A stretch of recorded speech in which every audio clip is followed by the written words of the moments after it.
Hey, what's the crack? This was supposed to be one last job, just a final run with Nathan Drake before calling it a day. But no, I had to go and platinum it. There are treasures, stealth kills, and speedruns, which work a bit differently in this game, so I had to do things differently too. And of course, long loading screens, longer than some Netflix episodes. So yeah, here's how one last job became a patience test disguised as an adventure game. Just like in the third one, there are flashbacks to when Nathan Drake was a child, but this time we actually get to see someone new, Nathan Drake's brother, which he somehow manages to never mention throughout his entire life. And of course, him and his brother are up to no good. And of course, getting into trouble is something Nathan Drake never grew out of. As we can see, he's in prison here. But of course, that's only because him and his brother are on a job. And no matter the job, there's always time to stop to pick up a treasure. And gave me my first trophy, first treasure. And of course, as usual, everything goes wrong for Nathan Drake and his plan goes sideways, so they have to make an escape from the prison. We then go to Nathan Drake in the present where he's doing something surprising, doing a normalish job. He still likes to practice his shooting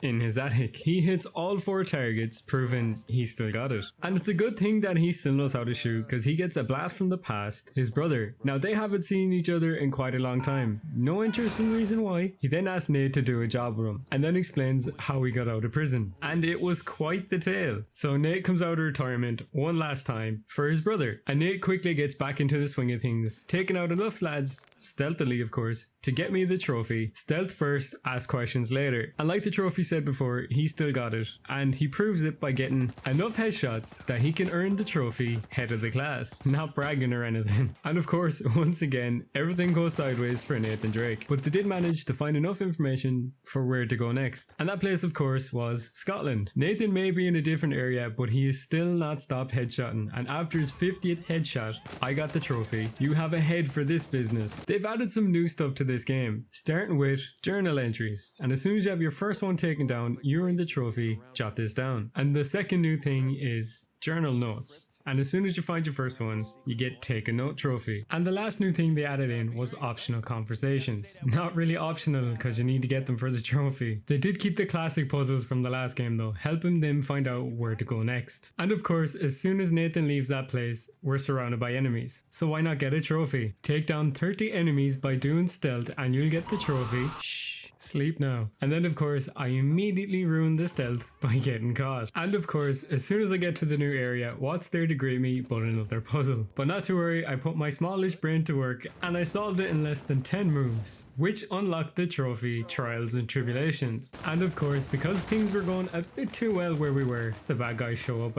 and everything turns to shit. But of course nothing stops Nathan Drake as soon as he gets a whiff of treasure. So they leave Scotland in shambles and go on to the beautiful place of Madagascar. And this time, Sully's with them. While on the way to a tower, I decided to stop and get an apple. And this actually led to a trophy. So once you get the apple, you can feed it to a lemur. And this unlocks a trophy, don't feed the animals. Imagine that lemur's like a stray cat and it just follows Nate for food. Once in the tower, another trophy is earned called Treasure Hunter. And it's for getting 50 treasures in the game. Also, some of the items in this game are definitely not treasures. They're just awful. Like, look at this thing. But anyways, I digress. Let's move on to where I climbed to the very tip top of the tower to unlock a trophy. I can see my house from here. It's amazing that Nate has the grace and balance to stand up there 1 minute and the next he's destroying absolutely everything just trying to ring a bell. I swear he has the worst best luck ever. And this is the best example of it. He destroys so much and yet it leads him further on in his adventure. And there is one thing he is better at than destroying stuff, and that is solving puzzles. They find the next location and start to move on. But before that, they have to rescue Sam from a very violent truck. And I mean it, whoever's driving that truck deserves a raise because they do not give up easily. But Nate has to go and face his toughest challenge yet, an angry wife who just found out she was being lied to. I think I'd rather the truck. But like I said before,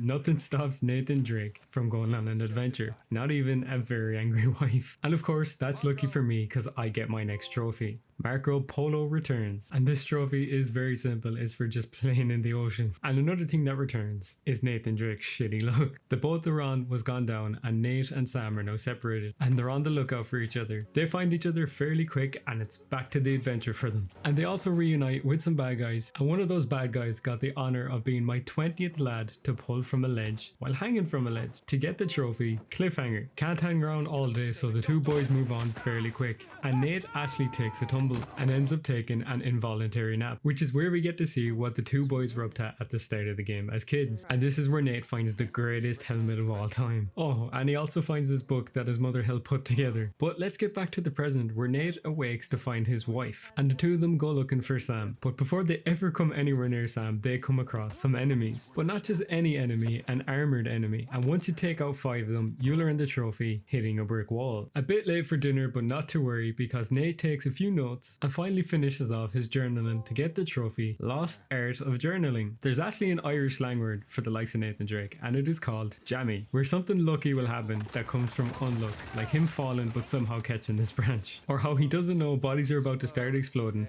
but he somehow gets away. I'm calling it now, Nathan Drake is the jammiest man alive. Nathan and Elena then make an explosive escape, meet back up with Sully and Sam, and they're on their way back home. They're giving up the adventure. But of course, that's not good enough for Sam, so he decides to split and Nate has to chase after him. Not too far into that chase after Sam, Nate actually unlocks a trophy, Lost History, and this is for finding all of the journal notes throughout the game. And speaking of picking up things, he also picks up a trophy, Relic Finder, and that's for picking up a Wampa Fruit, a Firefly Pendant, and his about 8 million Precursor Orb. With them 3 and the other 106, I got the trophy, Treasure Master. What does he do with all those treasures? Or a better question, where does he put them? Nathan then has a quick fencing session. He realizes he is absolutely awful at it and decides to make his escape with his brother while the treasure sinks. I'm not going to let you know who this girl is. She's just here to help me get the trophy Gift of the Gab, which can only be got if you partake in every optional conversation in the game. And that dog is one hell of a conversationalist. Then one last scene plays out and it cuts to the end credits. Unlocking the trophy, Charted Hard, Charted Moderate, have no clue why they couldn't just say Medium, Charted Light, which again, they could have just said Easy, and then for a new trophy they added in Charted Explorer. Easiest difficulty in this game, so I guess this difficulty would be called Charted Easier.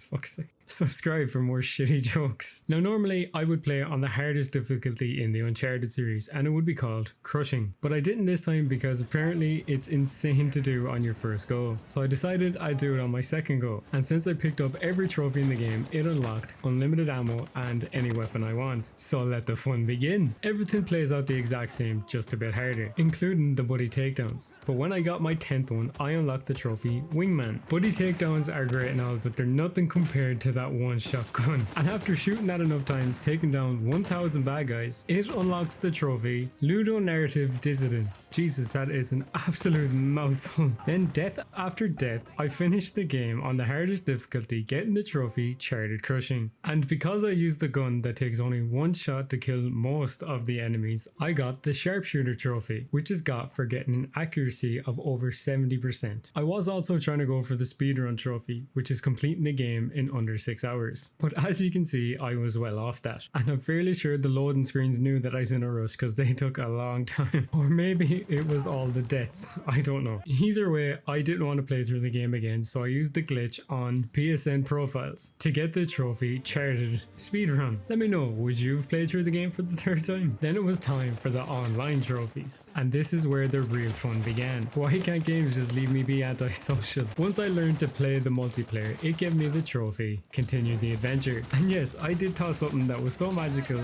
it can grow a statue and take out people. I then went on to do a bunch of different trials. One of them was to be a medic and heal a bunch of people. Then I did a trial where I had to take out a bunch of bad guys with a grenade, and this guy had the poor unfortunate timing of catching that grenade. A different trial where I get to spawn in people called sidekicks, which can be medics or really heavily armored lads. And then the last trials that I attempted were all about magic. One of them was teleporting, and once all them trials were completed, completed on the normal difficulty, I got the trophy Trials by Fire. And this was the part where I realized I am a complete and total moron. I sat there for 40 minutes waiting for players to join thinking it was all dead servers, until I realized I didn't pay for online. And once I had the online pay for, I got into a lobby in seconds. And it didn't take long for me to prove how much of a valuable teammate I am, reviving 10 allies to get the trophy Medic. Did I do it for the trophy, or am I a nice guy? I did it for the trophy, I'm an asshole.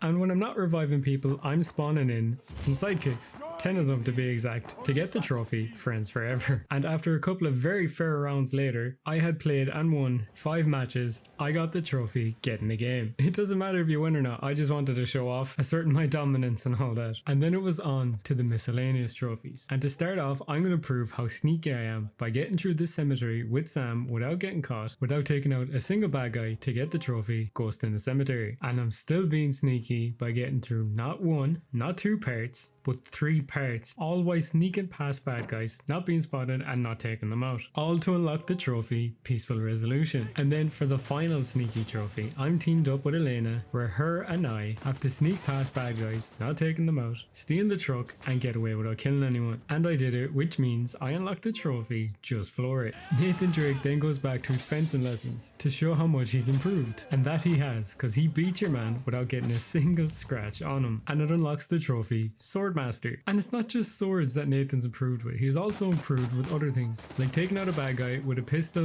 machine gun and a grenade in 15 seconds, also in that order, to unlock the trophy Rushing Roulette. He's even improved his accuracy with them shots, which he proves here by hanging from a rope and getting 20 headshots, all to unlock Hangman's Bullet. Weird flex, but okay. And at this point, Nathan Drake is pretty much unstoppable, because he just defeated 100 enemies in a row without dying, and he wasn't done taking out enemies just yet by getting the drop on them over and over again until he has performed 30 vertical stealth takedowns, gaining the trophy I Thought I Heard Something. Or how's this for accuracy? Nathan manages to shoot a grenade from someone's hand and makes it explode on them, and they go sky high. And he doesn't do this just once or twice, he does this a total of 10 times to earn the trophy Butterfingers. And I'm just getting started with the explosiveness, like this next one, where if you defeat 4 enemies with the same explosion, you'll unlock the trophy Boom County. I think that's a county up north. Or how about this explosive one, where you use a noob tube to defeat 10 enemies in 60 seconds. To unlock the trophy Defeat 10 in 60 China Lake GL. Why is it so long? Which you can get in the bonus menu. Speaking of which, using that weapon plus all the weapons from the bonus menu, plus a couple of others that aren't there, will get you the trophy I Accidentally All the Guns. And yes, I am saying that correctly. And using one of them guns from that list in chapter 11 at the right time, it'll get you a trophy called Hang Tough, which is for destroying 10 vehicles while being dragged from a rope. Then it was kind of time to put everything Nathan Drake has done together, like getting a stealth attack, melee attack, headshot and explosive in that order in 15 seconds. To unlock the trophy Run the Table. And at this point, Nathan has just proven how tough he is by beating an enemy in a gunfight, then into hand to hand, and repeating till he's done it a total of 10 times to unlock the trophy Leapfrog. Then he goes around like he's Dirty Harry, hip firing until he's taken out a total of 50 enemies, which at that point grants the trophy Run and Gunner. And now it's on to the far less violent trophies, like this one, where you have to run over 12 Karens in Madagascar to get the trophy Not a Karen in the World. Or how about the most randomest trophy in this game? And I say it's random because you have to stand still for 30 seconds just prior to the city chase, and it's called Stage Fright. And apparently it's a reference to E3 in 2015. This trophy is fairly random too. You have to beat the Crash Bandicoot score to unlock the trophy Best Score, and the best place to do this is at the end of the game. And then there's the trophy where you have to go and take a picture of Sully using a phone, and it's called Glamour Shot. Did anybody else think that you could just do this in photo mode? Because I try to get Sully at his best, but no, this photo is way better than the last one. I do like this trophy though, where you have to wrangle up 3 dolphins to follow your boat, all to get the trophy On Purpose. And then after all the long loading screens, speed runs, and a good few rage quits, I finally got to unlock the platinum trophy. This gave me a bit more trouble than I thought it was going to be, so the rating I will give it a 4 out of 10. As long as you stay in cover and just kind of watch out for enemies, you'll be fine getting the platinum for this game. And there was a trophy that gave me a lot of trouble in this game, which is going to get my award for hardest bastard trophy. And it was run the table. It gave me so much trouble because it wasn't distinct from what a melee attack and a stealth attack were. Maybe it was just me, I don't know, it just gave me a lot of trouble. But that's it guys, this is the end of the video. I hope you all enjoyed. Hopefully I'll see you in the next one. Even if I don't, have a great day, stay deadly, and goodbye.